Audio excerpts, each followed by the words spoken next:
Dans cette vidéo, on va s'intéresser à la correction de la fiche de révision 3. On va parler de taux, de pourcentage. Il y a un petit taux moyen aussi. On va voir dans l'exercice 2. Voilà, des petites choses de ce style-là. Alors, dans le premier exercice, on parle de l'évolution de la construction de logements sociaux dans un pays de l'Europe. Vous avez les années, vous avez le nombre de logements, vous avez le taux d'évolution annuel de la construction, autrement dit d'année en année. Et dans la dernière colonne, on a le taux d'évolution de la construction par rapport à 2009. Ça veut dire qu'à chaque fois, notre année de référence, ça va être 2009. Autrement dit, notre chiffre de référence, ça va être 45 618. Bien, alors on va d'abord s'intéresser au taux d'évolution annuel de la construction d'année en année. Alors, on s'intéresse donc à la question 1A pour déterminer le taux annuel. On va se servir d'une petite formule que vous connaissez très bien, départ fois coefficient égale arrivée. Donc une fois qu'on aura trouvé ce coefficient, on va le remultiplier par 100 et on va enlever 100. Donc fois 100 moins 100. Donc je vais m'intéresser à cette case qui est là. Alors vous comprendrez bien que ici je n'ai rien à remplir et là je n'ai rien à remplir puisque je ne sais pas ce qui s'est passé en 2008. Donc je vais m'intéresser à la case que j'ai surlignée en vert. Donc pour ce calcul-là, je vais donc utiliser mon 40 690 divisé par 45 618. Ça va me donner mon coefficient, le coefficient dont je parlais ici.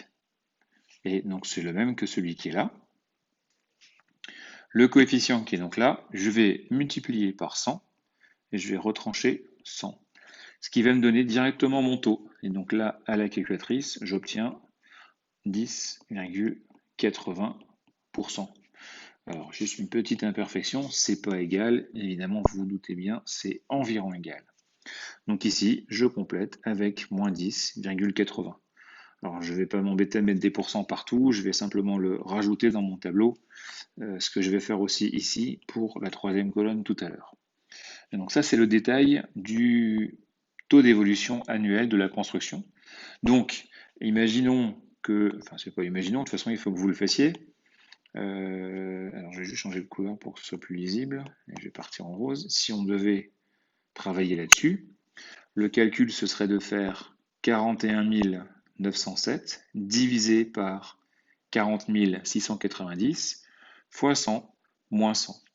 Et lorsque vous faites ce calcul, vous obtenez plus 2,99%. Voilà, là je vais vous mettre les résultats d'après. Donc là j'ai à 12,65. Là je suis à plus 4,15. Je garde toujours un œil sur une sorte de petite vérification. De 36 à 38, là, je vois que j'ai une petite augmentation. De 41 à 36, je vois que j'ai une diminution. Donc on garde toujours un œil sur les chiffres, voir si ce que l'on obtient, c'est quelque chose qui tient la route, ou alors si au contraire, c'est quelque chose qui est absurde par rapport aux données l'énoncées. Donc voilà la première colonne complétée au niveau du taux d'évolution annuel de la construction.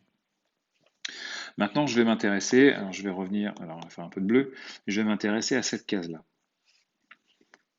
Je vais le foncer un tout petit peu, histoire qu'il n'y ait pas de confusion avec le coefficient qu'on avait tout à l'heure. Donc ici, en fait, on va s'intéresser à l'évolution de 2009 à 2010. Alors ici, vous allez me dire, oui, bon, il n'y a pas une grosse différence par rapport à ce qu'on a fait avant. Bien sûr que non. Donc en fait, le calcul, enfin le principe est le même, hein, c'est 40 690, donc ce qui s'est passé en 2010, le nombre de logements construits en 2010 divisé par le nombre de logements construits en 2009, donc 45 618.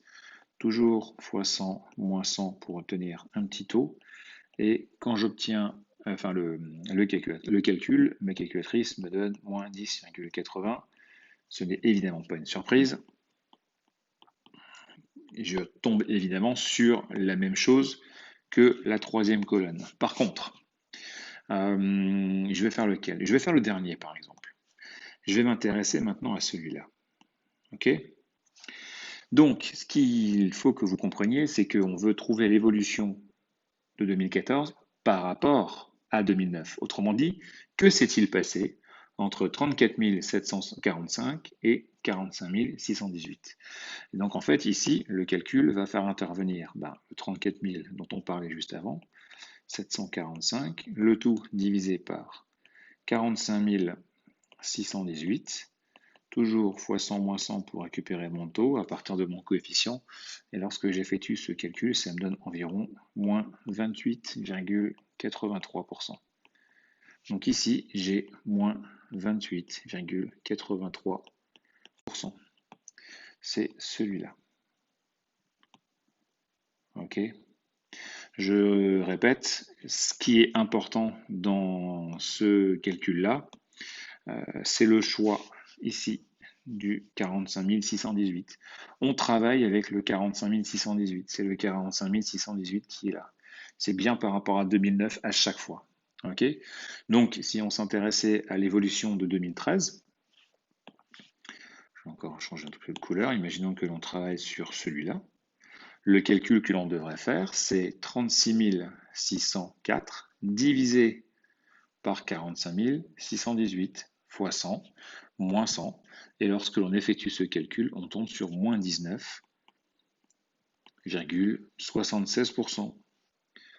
Maintenant, je vous donne juste les autres pour compléter. Ça fait moins 8,13 et moins 16,43. Et à chaque fois, évidemment, en pourcent. Donc voilà, ça répond à la question 1A. Pardon, j'étais un peu rapide, j'ai dit que c'était la B déjà, mais en fait on est juste à la question 1A.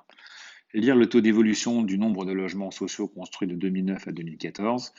Le nombre de logements sociaux construits, l'évolution, pardon, le taux d'évolution du nombre de logements sociaux construits de 2009 à 2014, c'est une baisse de 28,83%. C'est bien ce qu'on avait trouvé et ce que j'ai encore surligné en bleu juste avant, ce que j'entoure maintenant comme ça. Donc ça, c'est la réponse à la question 1B. Passons maintenant à la question 2. Calculer le taux d'évolution annuel moyen, arrondi à 0,1% près, du nombre de logements sociaux construits de 2009 à 2014. Bien. Alors, en fait, ici, il va juste falloir que l'on soit capable de quantifier le nombre d'évolutions. Donc là, j'ai une évolution, 2 évolutions, 3 évolutions, 4 évolutions, 5 évolutions. Ok, de 2009 à 2014, j'ai bien eu 5 évolutions. Ce qui veut dire que, je vais m'en servir de la façon suivante, je récupère mon coefficient multiplicateur, donc 34 745 divisé par 45 618. Ça, c'est mon coefficient multiplicateur. Ok, ça me donne environ 0,762. Ce coefficient-là, il va falloir que je lui affecte une puissance 1 sur 5, puisque je veux une sorte de moyenne en fait sur chaque année par rapport aux 5 années qui viennent de s'écouler. Donc en fait, le calcul, ça va être 0,762 puissance 1 sur 5, 1 cinquième. Le 5, ça correspond aux 5 évolutions que j'ai matérialisées par des flèches à droite du tableau au-dessus. Et lorsque j'effectue ce petit calcul, ça me donne 0,947. Comme d'habitude, ici, j'ai un coefficient. Certes, c'est un coefficient moyen, mais pour passer d'un coefficient à un taux, je vais, comme d'habitude, appliquer ma petite formule de grand-mère, autrement dit, fois 100, moins 100, pour passer d'un coefficient à un taux. Et ça me donne une baisse de 5,30% par an sur 5 ans. Donc, dans l'idée de 2009 à 2014. Ça veut dire que en moyenne, il y a eu une baisse de 5,30% par an. Évidemment, vous voyez bien qu'on a des fluctuations, à moins 10, plus 3, moins 12, plus 4, moins 8. En moyenne, il y a 5,30% de baisse dans le nombre de constructions de logements. Donc ça répond à la question 2. Alors, je vais me laisser un peu plus de place. Question 3. Compte tenu de la pénurie de logements, le ministre de la Cohésion sociale de ce pays s'est engagé à créer, pour les 5 ans à venir, attention, ces 5 ans n'ont rien à voir avec les 5 ans dont on parlait tout à l'heure, c'est vraiment la suite, donc c'est 2015, 2016, 2017, 2018 et 2019. Donc pour les 5 ans à venir, 40% de logements supplémentaires par an. La première question, c'est calculer le nombre de logements sociaux qui devraient être construits chaque année de 2015 à 2019, arrondir au nombre entier le plus proche, puis le nombre total de logements construits sur ces 5 ans. Alors, je vais refaire un petit tableau.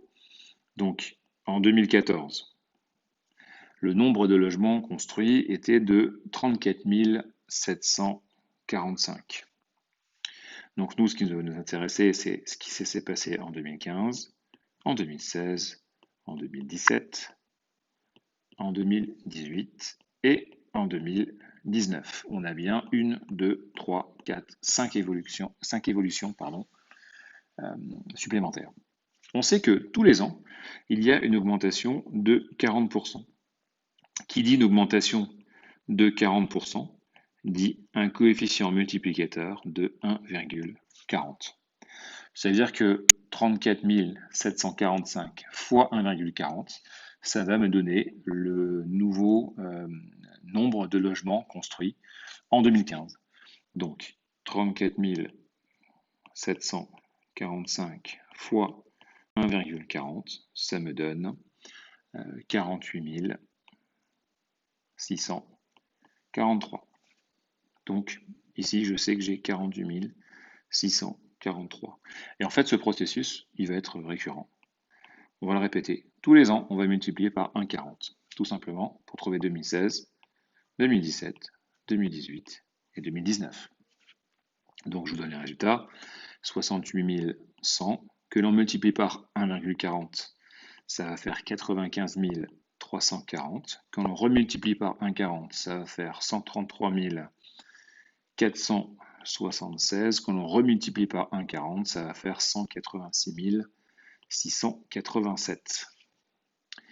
Donc ça, c'est la première partie de la question 3A. Il va encore falloir que l'on détermine le nombre total de logements construits sur ces 5 ans. Et bien, tout simplement, sur ces 5 ans, on va faire la somme. Attention, hein, on ne prend pas en compte le 2014, puisqu'on va de 2015 à 2019, et ça nous donne un total de 532 246 logements. Donc, en 5 ans. Bien, je reviens juste à la question. La 3B, calculer le taux d'évolution du nombre de logements sociaux qui devraient être construits de 2015 à 2019. Donc, comme tout à l'heure, on s'intéresse, ça c'est notre départ, ça c'est notre arrivée. OK? Donc ici, alors je vais refaire le calcul en même temps. Donc, alors, je vais donc m'intéresser. Oups. La question B. En 2019, on était à 186 687, le tout divisé par ma production, enfin mon nombre de construction de 2015, donc 48 643. Donc 186 687 divisé par 48 643, ça me donne environ 3,83, on va mettre 4 chiffres, 79. Donc ça, c'est un coefficient.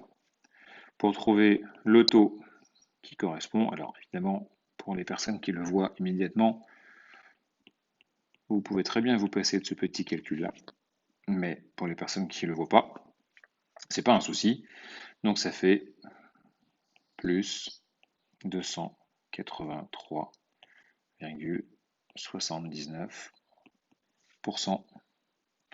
Donc de 2015 à 2019, il y a eu une augmentation de 283,39%. Voilà ce qui achève la correction du premier exercice. Alors, on va s'intéresser au deuxième exercice. Alors, je vais juste devoir intégrer le sujet.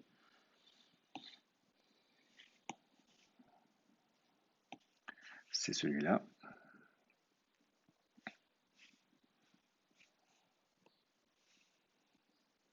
Voilà qui est fait.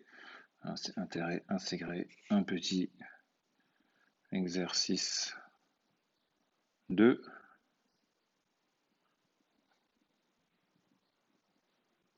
Ok, on va juste redescendre ça, histoire de ne pas masquer le petit exercice 2. Voilà, on est prêt.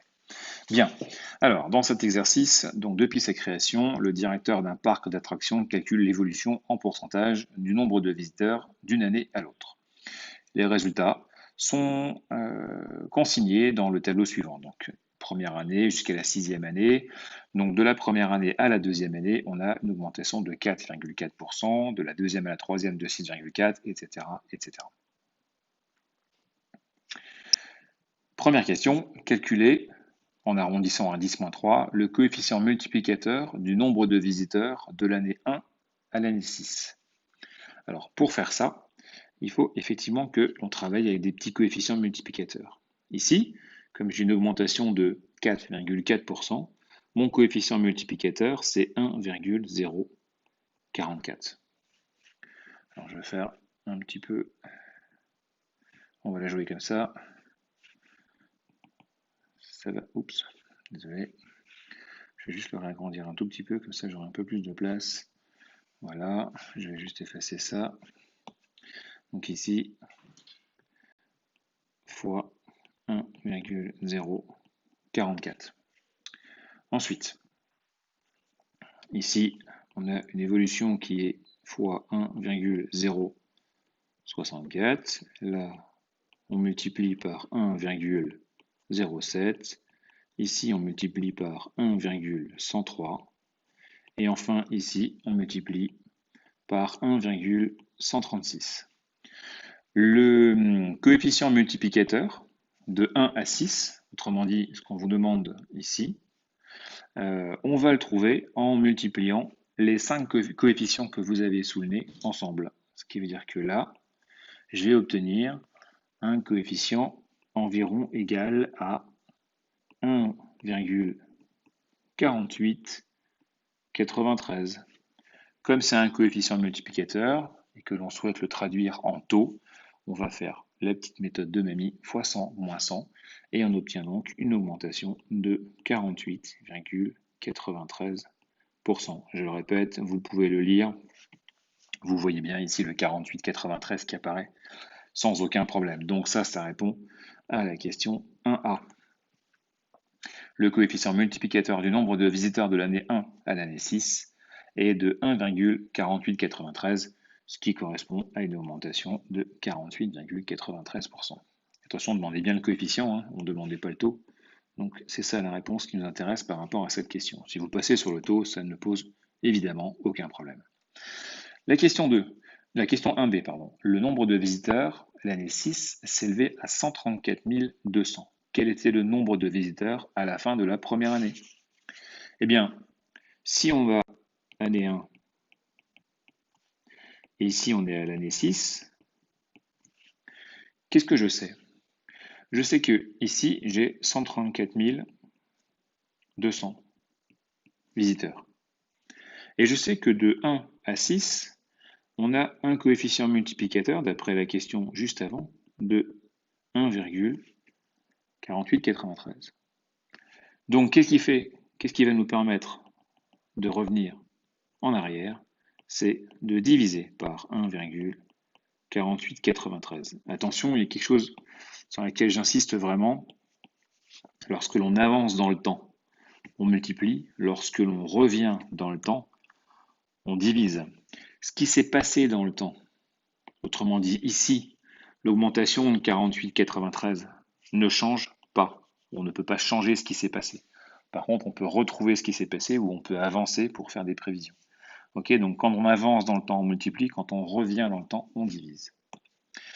Donc, le calcul à effectuer pour obtenir le résultat, c'est donc 134 000 divisé par 1,4893 et cela nous donne environ 90 109. Donc 90 109, c'est le nombre d'entrées à la première année.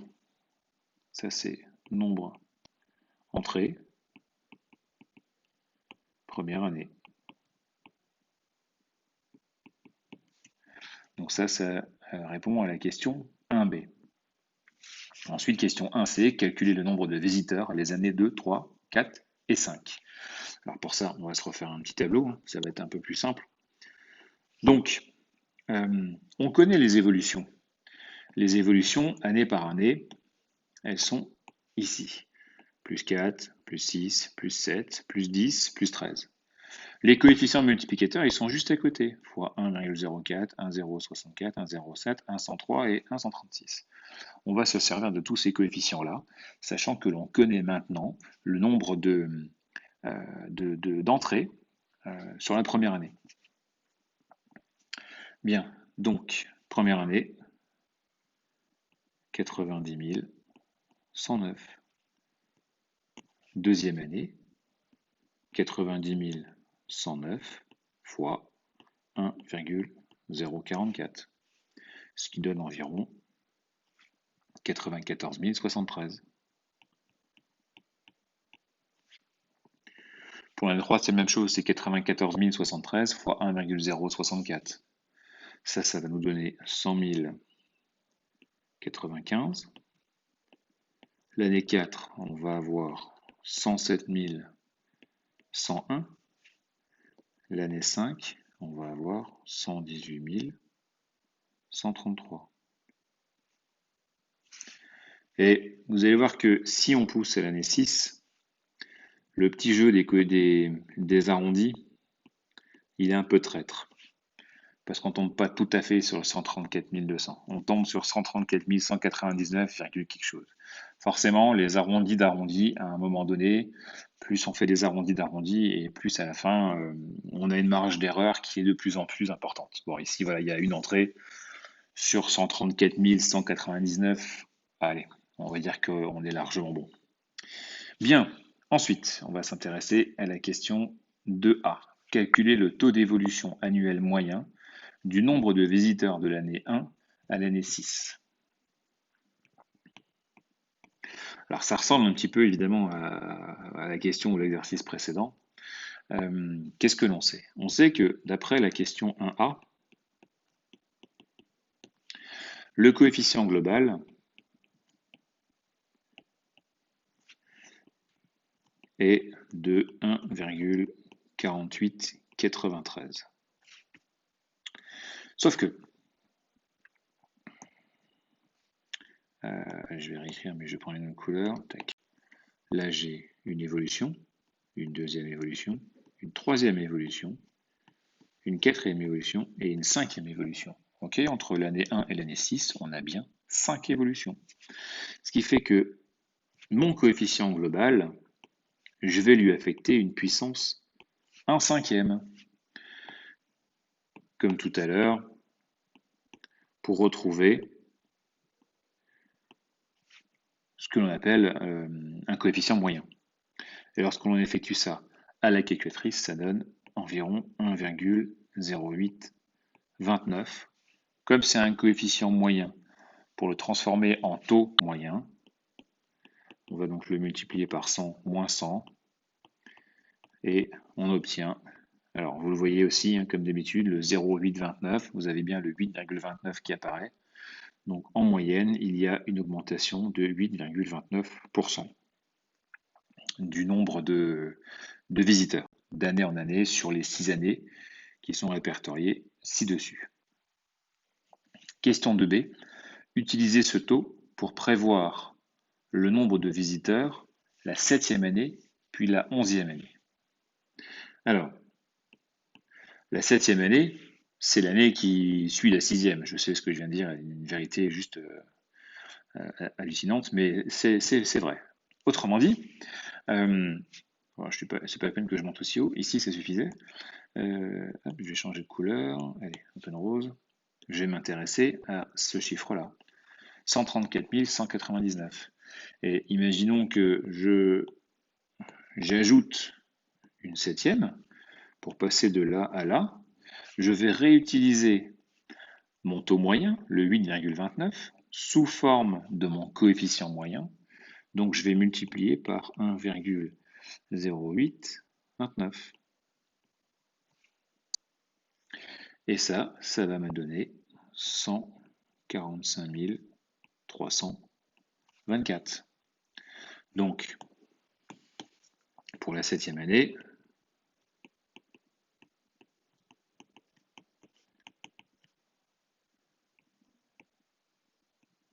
on peut faire une prévision.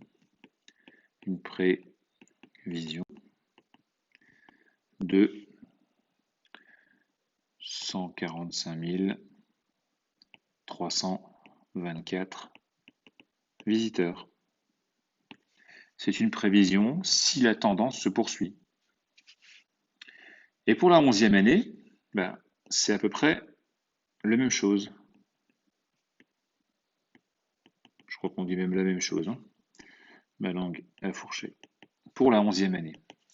Alors je vais vous faire un petit dessin juste pour vous faire apparaître encore une fois le 5. Alors c'est pas fait exprès de tomber à chaque fois sur 5. Donc on connaît la 6e.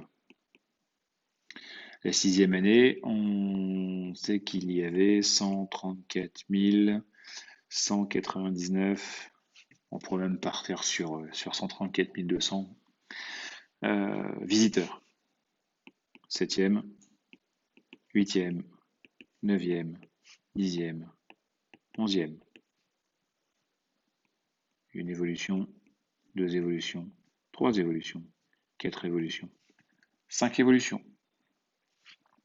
Les 5 évolutions ici, on peut aussi les récupérer avec 11 moins 6. Ça fait bien 5. Ok, 11 moins 6, ça fait bien 5. On a bien 5 évolutions. Ce qui veut dire que ici, alors je pourrais m'amuser à calculer la 7e, la 8e, la 9e, la 10e, la 11e, à chaque fois en multipliant par 1,0829. Ça pose pas de problème, ça marchera très bien, sans aucun souci. Sauf qu'on peut aller un peu plus vite et prendre les 134 199 qui sont là et les multiplier par 1,0829. Comme on aurait pu le faire à la main 5 fois, on peut simplement mettre une petite puissance 5 là-haut, ce qui me donne un total de 199 844. Donc, cette chose-là, le 199 844, c'est le nombre de visiteurs prévisionnels. J'insiste sur le prévisionnel, puisqu'il faut bien que la tendance ne change pas. Pour la